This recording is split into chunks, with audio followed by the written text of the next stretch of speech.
Hello everyone, welcome to our channel Education Hotspot. So this is the new series for the MCQ of Sociology and यहाँ पे हम किसी एक specific exam को target नहीं कर रहे हैं। अगर आप कोई भी एग्जाम देने वाले हैं जिसमें सोशोलॉजी MCQ के वे में आपसे पूछी जा रही है तो you are at the right place and ये रिवीजन के लिए, कंसेप्ट कवरेज के लिए आप बिल्कुल सही जगह पे आए हैं, जहाँ पे आप जीरो से हीरो तक की जर्नी जो है वो खुद मेरे साथ तय करेंगे। बिल्कुल बेसिक से हम लोग क्वेश्चंस देखेंगे, हर एग्जाम के PYQs कवर करेंगे सो दैट कॉन्फिडेंस आप लोगों में आए। इस सीरीज में हम लोग शॉर्ट वीडियोस के थ्रू कुछ कंसेप्ट आपके कवर करने वाले हैं in the form of MCQ। साथ साथ मैं बता भी दूंगी कुछ MCQs में कि ये कहाँ पे पूछे गए हैं, किस ईयर में, किस एग्जाम के रिगार्डिंग ये MCQ है। सो स्टार्ट करते हैं इस सीरीज को। कॉपी पेन के मीडियम से हम लोग रिटर्न वे में MCQ को फॉलो करेंगे, कवर करेंगे and if you want the PDF then आप लोग मुझे कमेंट करके वीडियो के बाद बताएंगे। वो PDF आप लोगों को टेलीग्राम ग्रुप पे प्रोवाइड करा दी जाएगी। If you are in need of that तो आपको कमेंट करके बताना पड़ेगा। Those who will comment only, मैं पहले टेलीग्राम पे नहीं शेयर करूंगी, मैं वेट करूंगी अराउंड 10-20 जब मेरे पास येस आ जाएंगे दैट वी नीड, मतलब 10 नहीं 20 का टारगेट रखते हैं। 20 मेरे पास अगर कमेंट आ गए that yes we need the PDF तो मैं उस PDF को शेयर करूंगी, अदरवाइज मैं PDF शेयर नहीं करूंगी क्योंकि मुझे भी थोड़ा मजा आना चाहिए यार। कुछ चीजें मतलब मुझे भी लगे कि student are there with me in this journey ना, तो थोड़ा मजा आएगा। तो आगे वीडियो देखिए, पूरी वीडियो देखिए, वीडियो अच्छी लगे उसके बाद ही लाइक कीजिएगा, नहीं लगे तो कमेंट करके बता दीजिएगा कि क्यों अच्छी नहीं लग रही है। You want me to make some changes, you want me to add something, anything, you are most welcome. आप कमेंट करके बता सकते हैं, आप मुझे इंस्टाग्राम पे मैसेज करके भी बता सकते हैं। सो या पूरी वीडियो एंड तक देखिएगा। कॉपी पेन के थ्रू आपको आगे के टॉपिक बताए गए हैं, हर वीडियो में हम लोग इसी तरीके से इन चीज़ों को कवर करेंगे। So watch the full video. हम लोग जो MCQ स्टार्ट करेंगे, हम लोग बहुत बेसिक से चीज़ों को लेके चलेंगे। देखिए यहाँ पे जो क्वेश्चन है वो बहुत बेसिक से क्वेश्चंस भी हैं। तो हमें 50,000 प्लस MCQ पे बात करनी है, बट यस कुछ क्वेश्चंस पूछे गए हैं डायरेक्टली, कुछ मॉक क्वेश्चन है जो हम यहाँ पे कवर करेंगे। तो आप लोगों के बेसिक टू एडवांस हम लोग मूव करेंगे, right, from the very basic to advance level पे हम लोग मूव करेंगे। तो कुछ चीज़ें बहुत बेसिक लग सकती हैं, अभी आपको लगेगा ये क्या बता रहे हो, ये तो मतलब हमें पता है, ये तो कोई भी जानता है। तो या तो उस चीज़ों को फास्ट लेते हैं, धीरे धीरे आगे चलते हैं। स्पीड को लेके आपको कोई दिक्कत लग रही है, यू वांट मी कि ज़्यादा जल्दी कवर कराओ, थोड़ा स्लो कराओ, कुछ भी आपको लग रहा है तो you can like mention it in the comment box. 4-5 video के बाद आप देखेंगे क्वेश्चन का लेवल अपने आप बढ़ जाएगा। You will be able to learn the new things, आपको काफ़ी सारी चीज़ें पता चलेंगी और एक रिवर्स साइकोलॉजी, रिवर्स आइडियोलॉजी के थ्रू आप पढ़ाई कर रहे हो। आप पढ़ के फिर MCQ सॉल्व नहीं कर रहे हो, आप MCQ के थ्रू अपनी प्रिपरेशन कर रहे हो। बिकॉज कई बार क्या होता है, पढ़ने में उतना टाइम निकल जाता है, सिलेबस कवर हो नहीं पाता और एग्जाम आ जाता है सर पे, तो चीज़ें नहीं हो पाती हैं। तो इट्स बेटर कि पढ़ते रहो आप अपने तरीके से, जैसे भी आप डिटेल यूनिट पढ़ रहे हो और यहाँ पे MCQ मेरे साथ प्रैक्टिस करते रहो। अभी आपको पता है PhD का एंट्रेंस होना है, वहाँ पे आपके MCQ आने हैं। नेट का एग्जाम आने वाला है दिसंबर में आपके लिए, तो 2-3 महीने हमारे लिए काफ़ी इंपॉर्टेंट रहने वाले हैं। तो इन 2-3 महीने में आप कोई भी एग्ज़ाम ऐसा टारगेट कर रहे हो जो सोशोलॉजी के MCQ जहाँ पे पूछे जाते हैं, चाहे वो UGC नेट हो, PhD का एंट्रेंस एग्ज़ाम हो, MA के एंट्रेंस होते हैं, BPSC में आपका मेंस में ऑप्शनल MCQ में आने लगा है। गेट सोशोलॉजी अगर आप लोग फिल करोगे दैट फरवरी वगैरह के टाइम पे, PGT आप सोशोलॉजी देते हो, तो इस हर केस में ये जो सीरीज़ है ये आपके लिए इम्पॉर्टेंट रहने वाली है। ये सीरीज़ का आप लोग मतलब कितना समझ में आती है, चीज़ें क्या रहती हैं, उस पर डिपेंड करेगा कि हम कितनी सक्सेसफुली, कितनी टाइमली इस चीज़ को कंप्लीट कर पाते हैं। So without wasting much time सीधा सीधा आते हैं क्वेश्चन पे। यहाँ पे डायरेक्टली बेसिक मीनिंग बताया गया है, सब्जेक्ट की मीनिंग से चीज़ें कवर हो जाएँ। दैट्स वाई यहाँ पे मैंने ये बात की है कि जो आपका सोशोलॉजी है वो क्या होता है, स्टडी ऑफ सोसाइटी होता है। सोसाइटी किससे मिलके मिलती है, ह्यूमन बींग से मिलके बनती है। People are living there, people are interacting with each other, they are sharing some sort of relation with each other, that's why ये ग्रुप बनता है और उसी की स्टडी को हम क्या कहते हैं, सोशियोलॉजी कहते हैं। तो the study of human interaction between them is, humans के बीच की और उनके बीच जो इंटरेक्शन हो रहा है उस स्टडी को हम क्या कहते हैं, उस स्टडी को हम सोशियोलॉजी कहते हैं। फादर ऑफ सोशोलॉजी किसे कहा जाता है, अगस्त कॉम्ट, बिकॉज इन्होंने पहली बार ऑफिशियली इस सब्जेक्ट को एक तरीके से यूज़ करा। तो यहाँ पे आप नाम याद रखोगे अगस्त कॉम्ट का। Then father of Indian sociology किसे कहा जाता है, सोशोलॉजी बाहर आई है, French revolution, enlightenment, science revolution, इन सब सब्जेक्ट की वजह से ज़रूरत फील हुई कि इस फील्ड को, सोसाइटी को भी एक सब्जेक्ट की तरह पढ़ना और पढ़ाना ज़रूरी हो गया है, इसके रिगार्डिंग अवेयरनेस ज़रूरी हो गई है। तो यहाँ पे सेपरेट सब्जेक्ट आ गया जिसकी इनिशियल स्टार्टिंग अगस्त कॉम्ट ने करी थी। पहले भी कुछ कुछ चीज़ें हुई थी वर्ड कॉइन यूज़ करा किसी ने, but officially as a subject की शुरुआत की अगस्त कॉम्ट ने, दैट्स वाई इन्हें फादर ऑफ सोशोलॉजी भी कहा जाता है। तो इंडिया में इसकी नींव रखने वाले, इंडिया में इसको फर्स्ट टाइम यूज़ करने वाले, स्टार्ट करने वाले पर्सन थे जीएस घुरे। जीएस घुरे पे डिटेल में वीडियो बनी हुई है सोशोलॉजी ऑप्शनल पेपर 2 की प्लेलिस्ट में। अगर आप देखोगे कि इंडोलॉजी का कंसेप्ट क्या होता है, जीएस घुरे कास्ट को लेके क्या क्या फीचर्स बताते थे, तो जस्ट वॉच दैट ऑल्सो। बाकी आगे आने वाले डिफरेंट क्वेश्चन में इनके बारे में हम और भी चीज़ें पढ़ने वाले हैं। इमर्ज कब हुआ? 1838 में, ये जब यूज़ किया गया बाय अगस्त कॉम्ट। सोशोलॉजी को एज अ डिसिप्लिन, मतलब एज अ सब्जेक्ट जब इमर्ज किया गया, तो what was the year? It was 1838। वो the process that develop the personality of a person in a society. Personality develop करता है society में एक पर्सन की। तो देखिए, आप जब जन्म ले रहे हो, आपको क्या बोलना है, ये क्या है, ये सन है, ये पेड़ है, ये ट्री, मतलब आपको बताते हैं ना कि this is tree, that is like sky कहाँ है, मून कहाँ है, सन कहाँ है, ये दादा हैं, ये दादी हैं, कि फैमिली से आप चीज़ें सीखते हो। दैन धीरे धीरे आप बड़े होते हो, you will start going to school, आप स्कूल जाते हो, वहाँ आप चीज़ें सीखते हो। तो ये जो पूरा सीखने का और एक पर्सनालिटी डेवलप होने का जो प्रोसेस होता है, that is known as socialization. कि how a human being is interacting in the, मतलब ह्यूमन बीइंग तो लाइक बिल्कुल एक इनिशियल लेवल से ये प्रोसेस स्टार्ट हो जाता है। जब एक बच्चा जन्म ले रहा है तभी से ये प्रोसेस की धीरे धीरे स्टार्टिंग होने लग जाती है, जैसे ही उसमें एक बेसिक अंडरस्टैंडिंग आती है। तो दैट इज सोशलाइजेशन। बहुत से लोग इंपॉर्टेंट रोल प्ले करते हैं इसमें। देखो, फैमिली से आप इनिशियली सीख रहे हो, then school is playing the role, your friends are playing the important role, office भी एक इंपॉर्टेंट रोल प्ले करता है। अभी यूट्यूब पे मैं आप लोगों से इंटरेक्ट करती हूँ, मैं पढ़ाती हूँ, आप लोग सीखते हो, ये भी एक वे है सोशलाइजेशन का। यहाँ पे भी चीज़ें एक्सचेंज हो रही हैं। तो ये टॉपिक था। देन एक कंसेप्ट यहाँ पे पूछा गया कि सोशोलॉजिकल इमेजिनेशन नाम की एक बुक है, वो किसने लिखी और कब लिखी? तो याद ही रखना है ये। अब इसमें तो देखो समझने जैसा, अभी कुछ कंसेप्ट समझ लोगे, लेकिन है क्या आपको यही देखना है कि ये बुक लिखी थी सी राइट मिल ने, एंड कब लिखी थी? 1959 में लिखी थी। सोशोलॉजिकल इमेजिनेशन बुक और the concept was given by C Wright Mill. ये इम्पॉर्टेंट हो जाता है, मल्टीपल एग्जाम में पूछा गया है ये कंसेप्ट कि सोशोलॉजिकल इमेजिनेशन का कंसेप्ट किसने दिया। डायरेक्टली आ सकता है, मैचिंग में भी आ सकता है। So the answer is C Wright Mill, याद रखना। अब सोशोलॉजिकल इमेजिनेशन का कंसेप्ट होता क्या है? इट सिंपली मीन्स कि आपके माइंड में किसी चीज़ को लेके अगर कोई प्री कंसीव नोशन है या कुछ प्रायर नॉलेज है, जस्ट अनडू दैट। अगर आपको उसके बारे में नया सिरे से सीखना है, फॉर एग्जाम्पल मैंने किसी के बारे में बहुत नेगेटिव सुना हुआ है, या मैंने सुना हुआ है लाइक मुझे जब when I was like I plan to start the YouTube channel, तो पीपल सेड कि यार एजुकेशन चैनल की ग्रोथ नहीं है, चीज़ें नहीं है, एजुकेशनल चैनल लंबे समय तक नहीं सर्वाइव कर पाओगे।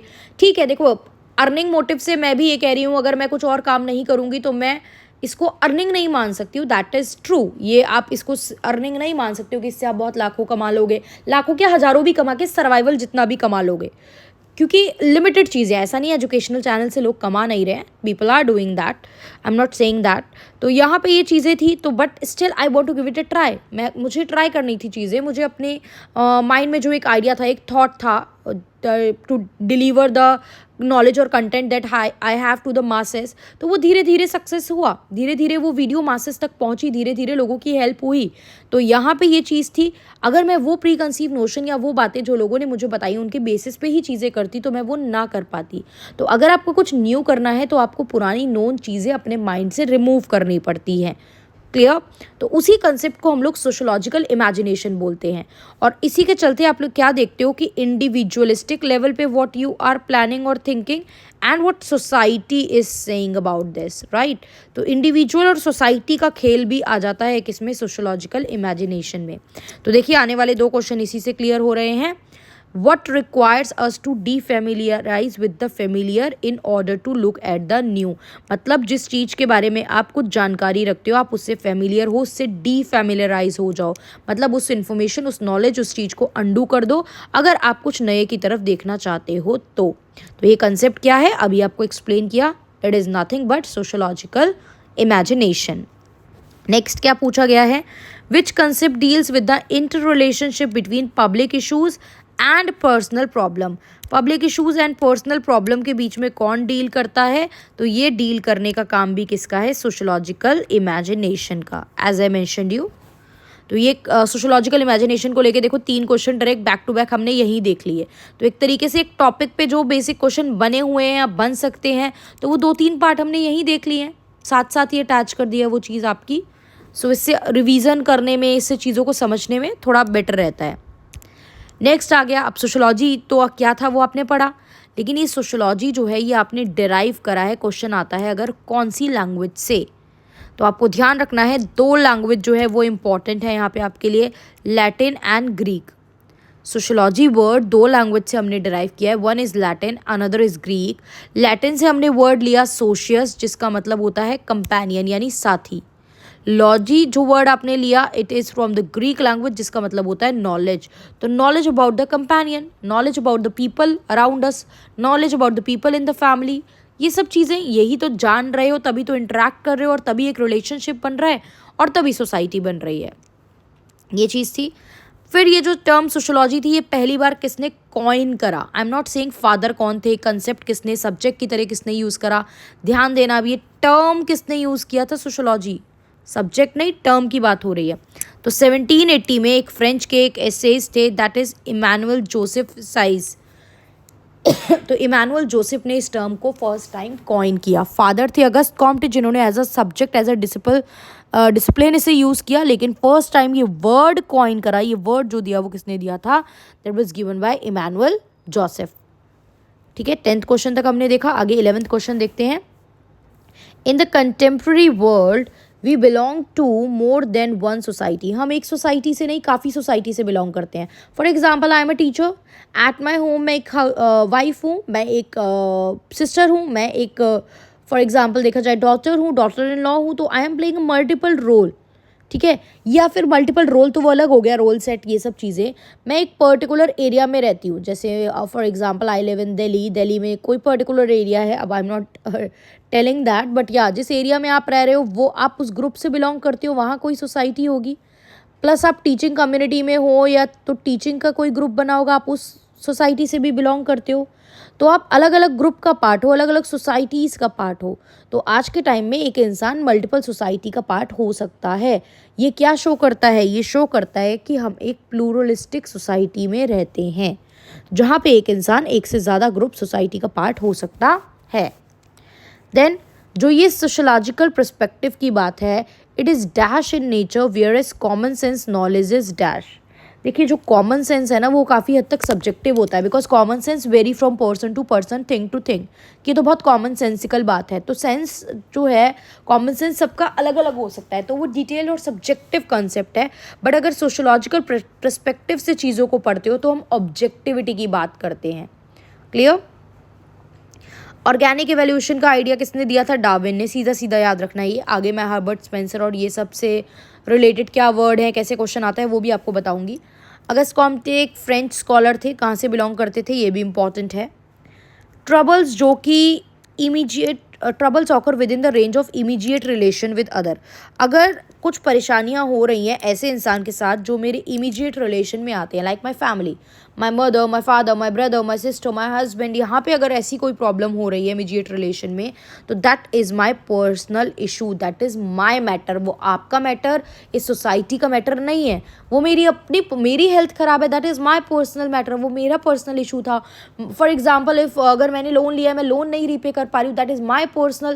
लाइक आजकल तो यूट्यूब पे भी ट्रेंड चल गया है ना, अगर आप अपने पर्सनल लोन नहीं रीपे कर पा रहे हो, आपने इतना इन्वेस्टमेंट कर लिया है पहले कि यूट्यूब चैनल बनाएंगे, स्मार्ट बोर्ड ले आते हैं, एक अच्छा सा रूम सेटअप कर लेते हैं, लाखों का 4-5 लाख लगाते हैं, दिस एंड दैट, एंड बाद में जब आप रीपे नहीं कर पाते, उतना रिस्पॉन्स नहीं आ पा रहा है या कुछ भी चीज़ें हो रही हैं, then you are coming in front of the student and crying loudly and asking for the money, asking for the help, asking them to purchase your paid course. तो ये सब चीज़ें खैर यूट्यूब पे इस काइंड की नेगेटिव चीज़ें भी बहुत ज़्यादा आज के टाइम पे चल रही हैं, तो वो ट्रबल पर्सनल इश्यूज होती हैं। लेकिन वहीं अगर कोई ऐसा मैटर है which belong to whole society, तो वो पब्लिक इशू हो जाएगा। डन। तो ऐसा ये क्वेश्चन बस देख लीजिए। नेक्स्ट देखिए क्या पूछा गया है। Neither the life of an individual nor the history of a society can be understood without understanding both. आप ना तो इंडिविजुअल के बारे में जाने बिना काम चल सकता है, ना सोसाइटी के बिना, दोनों कहीं ना कहीं इंटरलिंक्ड है, ये बोलने की कोशिश कर रहा है वो। तो पूछ रहा है ये स्टेटमेंट कही किसने, तो ये इंडिविजुअल वर्सेस सोसाइटी जो ये बात है ये करी सी राइट मिल ने, याद रखना है सी राइट मिल ने। और यहाँ पे वो जो बोथ बोल रहे हैं कि दोनों को समझना होगा, तो ये दोनों चीज़ें क्या हैं, it is personal issue versus public issue. अभी आपको बताया सी राइट मिल ने इस कंसेप्ट की बात की थी, पर्सनल वर्सेस पब्लिक। सीधा सीधा क्वेश्चन है अगला, पीएम आवास योजना जो है, ठीक है, ये किसके अंडर जाती है, कौन सी मिनिस्ट्री है, तो सीधा सीधा मिनिस्ट्री ऑफ रूरल डेवलपमेंट के अंडर जाती है, याद रखना है, it is nothing but ministry of rural development. Next we have what to focus on his films city village epics और what to focus in society is a comment और issue faced by. ये किसने बात की थी, मतलब films को लेके, सिटी विलेजेस को लेके,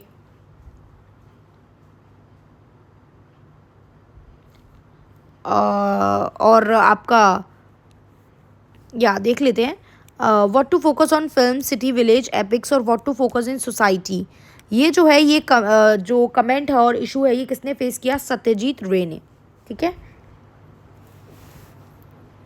नेक्स्ट देख लेते हैं,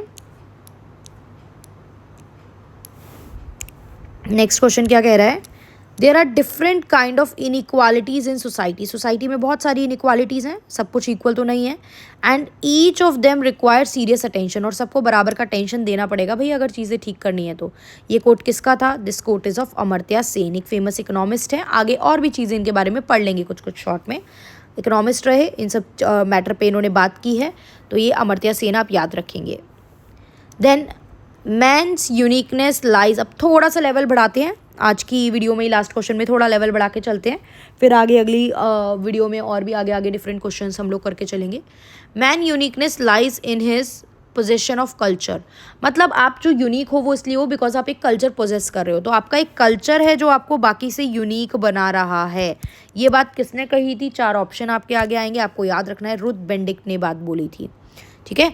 रुथ बेंडिक्ट जो थी एक अमेरिकन एंथ्रोपोलॉजिस्ट थी, and she said this that आपकी मैन की यूनिकनेस जो है वो उनके कल्चर के पोजीशन पे डिपेंड करती है, कल्चर पे डिपेंड करती है। She was best known for her pattern of culture नाम की इन्होंने एक बुक लिखी थी, कल्चर के बारे में ये बात कर रही हैं 1934 में, तो इस चीज़ के लिए काफ़ी ज़्यादा फेमस है। यहाँ पे ये भी एक्सप्रेस करती हैं कि ये बिलीव रखती हैं कल्चरल रिलेटिविज्म में, मतलब कि ये कहना चाहती हैं कि हर कल्चर के अपने अपने कुछ मॉरल इम्पेरेटिव्स होते हैं, वो आप तभी स्टडी कर सकते हो अगर आप उस कल्चर को एज अ होल पढ़ोगे। आप कुछ एक सिंगल फैक्टर देख के कल्चर को पूरा डिटेल में चीज़ें नहीं एक्सप्लेन कर सकते, आपको as a whole detailed study करनी ही पड़ेगी, then only you will be able to like explain the things, clear. तो ये सीधा सीधा क्वेश्चन था, मैन यूनिकनेस जो है वो लाई करती है पोजीशन ऑफ कल्चर ने, ये बात किसने बोली थी, चार ऑप्शन आएंगे, रूथ बेंडिक्ट, ये कौन थी, एक अमेरिकन एंथ्रोपोलॉजिस्ट थी, बहुत से लोगों को नाम से समझ भी नहीं आएगा जिन्होंने डिटेल में पढ़ा नहीं होगा कि वेदर शी इज़ मेल और फीमेल और क्या है, क्या काम किया है किस रिगार्डिंग। तो ये position of culture, pattern of culture नाम से अगर पूछा जाए बुक, तो वो भी किससे रिलेटेड है, रूथ बेंडिक्ट से, clear. So this is the first video जहाँ पे हमने 20 क्वेश्चन डिस्कस करे थे, नेक्स्ट वीडियो में हम 20 और क्वेश्चन डिस्कस करेंगे। इस तरीके से 20 करके सीरीज चेंज जोड़ते जाएंगे और 1000 ऑफ क्वेश्चन की सीरीज बनाएंगे। अगर आपको पसंद आ रही है तो आप लोग कमेंट करके बताएंगे यू वांट मी कि इस तरीके से और सीरीज लाई जाएं। ट्रस्ट मी, अगर आपका सपोर्ट रहेगा तो आई विल कंटिन्यू दिस, जहां आपका सपोर्ट मिलता है वो चीज़ मैं पूरे दिल जान से करती हूँ। इग्नू एमए की सीरीज में आप लोगों का सपोर्ट रहता है तो दिल जान से मैं वहाँ वीडियो बनाती हूँ, नोट्स बनाती हूँ, सब कंटेंट रेडी करती हूँ, दैट यू गाइज नो अगर आप इग्नू एमए की वीडियो देखते हो तो। अगर यहाँ पे आपका सपोर्ट रहेगा, अगर आपको चाहिए कि यहीं पे हम लोग इसी तरीके से मल्टीपल एमसीक्यू रिवाइज करें, जहाँ पे मैं आपके पीवाईक्यूज इंक्लूड करने वाली हूँ, मैं लिख भी दूंगी, लाइक ये जो है ना, ये वाला जो क्वेश्चन है 20th क्वेश्चन, ये उड़ीसा का कुछ एग्जाम था वहाँ का क्वेश्चन है, ये उड़ीसा का कुछ एग्जाम का क्वेश्चन है, और बाकी मैं मेंशन भी कर दूंगी कि ये कहाँ कहाँ आए हुए क्वेश्चन है, कौन सी यूनिवर्सिटी में, कौन से मतलब नेट के एग्जाम में कब कहाँ का पूछा हुआ क्वेश्चन है, जिससे आपको थोड़ा सा कॉन्फिडेंस भी आएगा कि हम पीवाईक्यू के बेसिस पे चीज़ों को प्रिपेयर कर रहे हैं। तो आई होप ये 20 क्वेश्चन इनिशियल आपको समझ में आए होंगे। सो नेक्स्ट वीडियो में आपको मिलेंगे with more such question, with more new topic, with more new PYQs of the different sort of exam, and we'll wait for your responses. Teachers Day पे I want to give you a surprise, I want to give you a gift. So this is my gift. This is a gift from my side to all of you that we'll be covering these 50,000 plus question. और ये हम कोशिश करेंगे कि जो आपका upcoming PhD का exam आने वाला है, अभी पीएचडी के 3 यूनिवर्सिटी के एंट्रेंस आउट हैं, तो ये एग्ज़ाम आएगा, नेट आएगा आपका दिसंबर से पहले. तो हमारा फोकस है उससे पहले हम ये सीरीज़ को कंप्लीट करें और आगे लेके जाएं. So that's all for this video. Thank you everyone for watching.